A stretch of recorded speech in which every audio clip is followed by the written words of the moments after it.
សួស្តីអ្នកទាំងអស់គ្នាសូមស្វាគមន៍មកកាន់ Channel Son Mali ដែលជា Channel សម្រាប់រឿងថ្ងៃនេះគឺយើងវិលត្រឡប់មកជួបគ្នាវិញសារជាថ្មីជាមួយនឹងសាច់រឿង Primal Season 3 ហើយពួកយើងខានជួបគ្នាជាង1ឆ្នាំមកហើយជាមួយនឹងសាច់រឿងមួយនេះ Admin រវល់ខ្លាំងពេកជាមួយនឹងការងារប្រចាំថ្ងៃទើបមិនមានពេលសម្រាប់រឿងផ្សេងៗប៉ុន្តែថ្ងៃនេះគឺ Admin ឆ្លៀតពេលទំនេរមកសម្រាប់រឿង Primal Season 3 ដែលជារឿងដែល Admin ចូលចិត្តផងដែរយកមកសម្រាប់ចែកជូនបងប្អូនទស្សនាសម្រាប់កំសាន្តអារម្មណ៍លេងកាលពី Season 2 អ្នកទាំងអស់គ្នាគឺបានដឹងហើយថាស្ពាត្រូវបានស្លាប់ដោយសារតែការប្រយុទ្ធជាមួយនឹងបិសាចភ្លើងដ៏ធំមួយទីពិតជាមានចិត្តស្មោះសរនិងពិតជាតស៊ូខ្លាំងណាស់ទុកចិត្តយកជីវិតរបស់ខ្លួនទៅការពារហ្វាងជាមិត្តនិងមីរ៉ាជាមនុស្សស្រីដែលខ្លួនស្រឡាញ់មុននឹងពេលដែលស្ពាស្លាប់មីរ៉ាក៏សម្រេចចិត្តថានឹងយកកូនជាមួយស្ពាមួយមីរ៉ាធ្វើបែបនេះគឺបញ្ជាក់ពីក្តីស្រឡាញ់របស់នាងទៅលើស្ពាមួយវិញទៀតគឺមិនចង់ឲ្យបាត់បង់ពូជពងដ៏ក្លាហានរបស់ស្ពាអញ្ចឹងខ្ញុំសូមរំលឹកតែប៉ុណ្ណឹងអំពី Season 2 កុំឲ្យខាតពេលយូរយើងចូលទៅកាន់សាច់រឿងរបស់យើងតែម្ដងទៅសាច់រឿង Primal Season 3 វគ្គទី 1 មានចំណងជើងថា Vengeance of Death ដែលបកជាភាសាខ្មែរថាការសងសឹកនៃការស្លាប់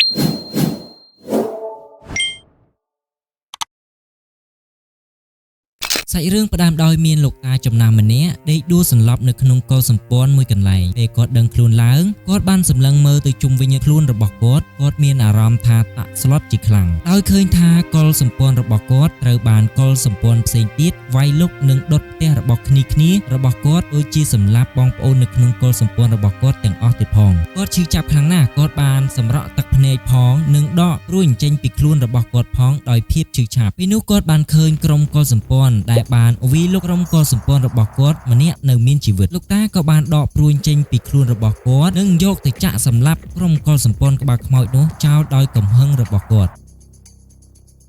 តពីសម្លាប់ក្រុមកុលសម្ព័ន្ធក្បាលខ្មោចម្នាក់នេះស្លាប់ហើយគាត់បានសម្លឹងមើលទៅផ្ទះដែលនៅខាងលើឃើញថាពុំទាន់មានភ្លើងឆេះផ្ទះរបស់គ្នាគាត់ដែលនៅខាងលើទេគាត់ក៏ប្រញាប់រត់ចូលទៅក្នុងផ្ទះរបស់គាត់និងទាញយកលំពែងនិងដបថ្នាំមួយចំនួនដើម្បីធ្វើពិធីមួយគាត់យកចានក្រឡងបន្តក់ថ្នាំវីតាមុនចូលនិងកាត់ក្បាលក្រុមកុលសម្ព័ន្ធក្បាលខ្មោចយកឈាមបន្តក់ចូលក្នុងទឹកថ្នាំវីតាមុននិងសូត្របាលីបន្តមកទៀតគាត់យកគ្រាប់ភ្នែកនិងបេះដូងរបស់កុលសម្ព័ន្ធក្បាលខ្មោចម្នាក់ទម្លាក់ចូលទៅក្នុងទឹកថ្នាំវីតាមុននោះដើម្បីធ្វើវិធីមួយឲ្យទឹកថ្នាំវីតាមុនបានសម្រេចមួយជំហានបន្ទាប់គាត់ក៏បានលើកយកបេះដូងលើកឡើងទៅលើដូចជាថ្វាយអ្វីមួយដើម្បីឲ្យរន្ទះបាញ់បញ្ចូលធម្មពលបន្ថែមបន្ទាប់ពីពិធីនេះចប់សពរកគាត់ក៏បានយកបេះដូងនោះដាក់ក្នុងឈើច្រត់ហើយដើរឡើងទៅលើផ្ទះដែលនៅខាងលើពេលគាត់ឡើងទៅខាងលើគាត់បានឃើញកន្លែងចាស់របស់ស្ពាតែស្ពារស់នៅកាលពីមុនលោកតាបានឃើញសាកសពរបស់ស្ពាលោកតាក៏បានធ្វើពិធីមួយដើម្បីជួយសង្គ្រោះស្ពាឲ្យរស់ឡើងវិញដោយយកធម្មពលបេះដូងឲ្យចូលទៅក្នុងសាកសពរបស់ស្ពាបន្ទាប់ពីធម្មពលទាំងនោះចូលទៅក្នុងរាងកាយនៃសាកសពរបស់ស្ពារួចមកវាហាក់ប្លែកខុសពីការដែលស្ពានៅរស់វាមានមាឌធំជាងមុនធម្មពលរបស់ស្ពាខ្លាំងជាងមុន10 ដងទៅទៀតលោកតាធ្វើឲ្យស្ពារស់ឡើងវិញក្នុងគោលបំណងឲ្យស្ពាទៅសម្លាប់ក្រុមកុលសម្ព័ន្ធក្បាលខ្មោចដែលនៅសេសសល់រូបរបស់គាត់ដឹងថាមិនមានកម្លាំងអីទៅទប់ទល់ជាមួយនឹងក្រុមកុលសម្ព័ន្ធក្បាលខ្មោចនោះទេគាត់មានតែប្រើពិធីដាស់ឲ្យសាកសពរស់ឡើងវិញដើម្បីជួយគាត់លោកតាក៏បានបញ្ជាឲ្យស្ពាទៅសម្លាប់ក្រុមកុលសម្ព័ន្ធក្បាលខ្មោចទាំងនោះចោលស្ពាបានដើរទៅរកក្រុមកុលសម្ព័ន្ធមួយនោះដោយខ្លួនស្រាតននលគកស្ពាដូចជាខ្មោចឆៅអញ្ចឹងគ្មានវិញ្ញាណនៅក្នុងខ្លួននោះទេគាត់អាចធ្វើចលនាបានក៏ដោយសារតែធម្មពលនៃទឹកវីតាមុនដែលលោកតាធ្វើតែប៉ុណ្ណោះចំណែកឯក្រុមកុលសម្ព័ន្ធក្បាលខ្មោចមួយនេះកំពុងតែអង្គុយស៊ីសាច់ខ្លះទៀតដេកខ្លះទៀតអង្គុយអាំងភ្លើងដោយមិនដឹងថាបន្តិចទៀតមានគ្រោះថ្នាក់ចូលមកដល់នោះទេកំពុងតែអង្គុយស៊ីសាច់សុកក៏ស្រាប់តែឮសម្រាប់ជើងដើរមកសម្ដៅពួកគេក្រុមកុលសម្ព័ន្ធទាំងនេះក៏ចាប់ផ្ដើមលើកអាវុធដើម្បីការពារខ្លួនគ្រាន់តែឃើញស្ពាបង្ហាញខ្លួនភ្លាមក្រុមកុលសម្ព័ន្ធមួយនេះបានស្រែកយ៉ាងខ្លាំងដើម្បីដាស់ស្មារតីរបស់ពួកគេនិងយកភាពក្លាហានដើម្បីប្រយុទ្ធជាមួយស្ពាឯលោកតាវិញបានបញ្ជាឲ្យស្ពាចូលទៅសម្លាប់ក្រុមកុលសម្ព័ន្ធទាំងនេះស្ពាបានហក់ទៅដើម្បីសម្លាប់ក្រុមទាំងនេះក៏ត្រូវបានក្រុមទាំងនេះ ចាក់ទៅលើស្ពាមួយលំពេងធ្លុះខ្នងតែហាក់បីដូចជាមិនអាចធ្វើឲ្យស្ពាថយកម្លាំងនោះទេក្រុមកុលសម្ព័ន្ធទាំងនេះមានការងឿងឆ្ងល់ជាខ្លាំងស្ពាចាប់ផ្ដើមសម្លាប់ក្រុមកុលសម្ព័ន្ធទាំងនេះចោលម្ដងមួយដោយកម្លាំងដ៏មហិមារបស់គាត់លោកតាក៏បានឈរមើលស្ពាប្រយុទ្ធជាមួយក្រុមកុលសម្ព័ន្ធនេះក៏ភ្លេចខ្លួនត្រូវបានក្រុមកុលសម្ព័ន្ធក្បាលខ្មោចម្នាក់សង្កេតឃើញថាវាមានកម្លាំងអង់អាចដោយសារតែមានធម្មពលពីលោកតាតែប៉ុណ្ណោះក្រុមកុលសម្ព័ន្ធដឹងពីចំណុចខ្សោយរបស់ស្ពាគឺត្រូវសម្លាប់លោកតាចោលមិនបង្អង់យូរក្រុមកុលសម្ព័ន្ធមួយនេះក៏បានទាញយកលំពេងគប់ទៅលើលោកតាស្លាប់បាត់ទៅបន្ទាប់ពីលោកតាស្លាប់ស្ពាក៏អស់ធម្មពលពីខ្លួនភ្លាមរាងកាយរបស់ស្ពាមិនអាចកម្រើកបានគឺបានត្រឹមតែឈរមួយកន្លែងក្រុមកុលសម្ព័ន្ធឃើញស្ពាឈរមួយកន្លែងក៏ទាញយកលំពេងទៅកាប់ចំក្បាលរបស់ស្ពាដាច់រហែកចេញខួរក្បាលហើយមិនអាចធ្វើឲ្យស្ពាស្លាប់បានពួកគេមានអារម្មណ៍ថាតក់ស្លុតក៏នាំគ្នារត់បាត់ទៅស្ពាឈរនៅទីនេះអស់រយៈពេលពេញមួយយប់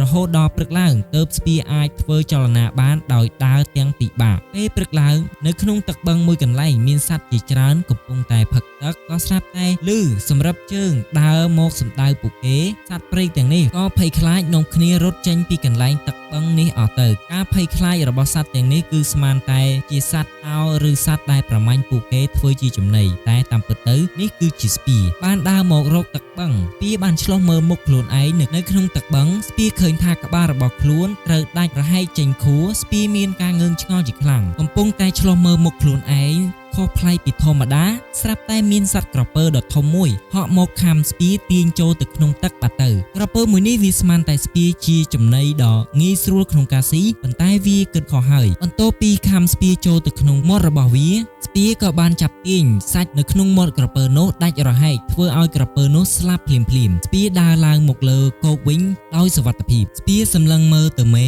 ឃក៏ចាប់ផ្ដើមផ្គររន្ទះហើយចាប់ផ្ដើមភ្លៀងស្ពាក៏បានធ្វើដំណើរបន្តដោយពុំមានគោលដៅស្ពាដើរកាត់ភ្លៀងមួយរំពេចនោះក៏ចាប់ផ្ដើមឡើងខ្លាំងស្ពាកំពុងតែសម្លឹងមើលទៅក៏ស្រាប់តែឮសំឡេងស្រែកហៅនិងលើកដៃសុំជំនួយសកម្មភាពស្រែកសុំជំនួយរបស់បុរសម្នាក់នេះធ្វើឲ្យស្ពានឹកឃើញពីអតីតកាលរបស់ខ្លួនមួយចំណុចដែលកូនរបស់ស្ពាស្រែកហៅស្ពាឲ្យមកជួយពីដាយនៅសើដេញខំស្ពាបន្ទាប់ពីដឹងថាគេត្រូវការជំនួយស្ពាក៏រត់ទៅយ៉ាងលឿនដើម្បីជួយសង្គ្រោះបរិសម្នាក់នេះឲ្យរួចផុតពីទឹកជំនន់បរិសម្នាក់នេះគ្រាន់តែឃើញមុខស្ពាក៏ភ័យខ្លាចក៏រត់ចេញពីស្ពាភ្លាមស្ពាក៏មិនបង្អង់យូរដែរស្ពាក៏រត់តាមទាន់ហើយស្ពាបានចាប់ទាញកន្សែងដែលបាំងមុខរបស់បរិសម្នាក់នេះក៏ឃើញថាបរិសម្នាក់នេះគឺកើតជំងឺពកពេញខ្លួនស្ពាក៏មិនបានធ្វើបាបទៅលើបរិសម្នាក់នេះដែរពួកគេទាំងពីរនាក់ក៏ចាប់ផ្ដើមយល់ចិត្តគ្នាបរិសម្នាក់នេះក៏ដឹងថាស្ពាមិនមែនជាមនុស្សអាក្រក់ផងដែរបរិសម្នាក់នេះក៏ហៅស្ពាឲ្យដើរ